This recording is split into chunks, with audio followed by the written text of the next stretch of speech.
అయినోళ్ళ కాకులల్లా కానోళ్ళ కంచాలల్లా అన్నట్టే నడుస్తుంది కదా ఇంద్రమ్మ ఇళ్ల పంపకం కూడా. దేవుడు వరమిచ్చినా అయ్యవారు కనికరించలేదు అన్నట్టే ఉన్నది.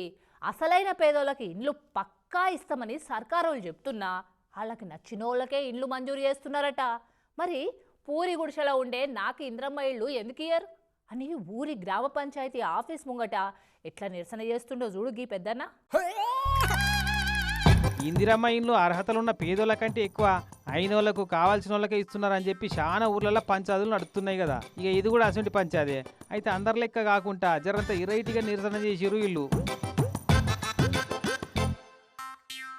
ఊరి గ్రామ పంచాయతీ ఆఫీస్ ముంగట గుడి చేసుకొని నాకెందుకు ఇందిరమ్మ ఇల్లు ఇస్తలేరు అని చెప్పి నిరసన చేస్తున్న ఈ పెద్దన్న పేరు కలకోట్ల పాండురంగనట.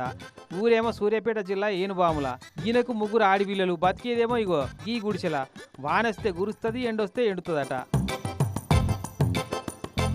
ఇక కొత్త సర్కారు వచ్చినాక ఇండ్లు లేని వాళ్ళంతా ప్రజాపాలనలో దరఖాస్తు పెట్టుకున్నట్టే ఈ పాండురంగన్న కూడా దరఖాస్తు పెట్టుకున్నట.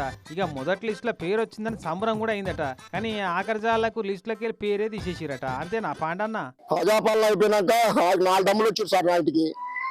ఫస్ట్ విడత, 2వ విడత ఇప్పటికీ 4-5 నెలల సమయం పత్తి దమ్ము వస్తారు. ఎంత క్లియర్ చేసారు సార్. ఇక గ్లాస్ ఫైనల్ అన్నప్పుడు నా ఇల్లు తీసేసారు సార్.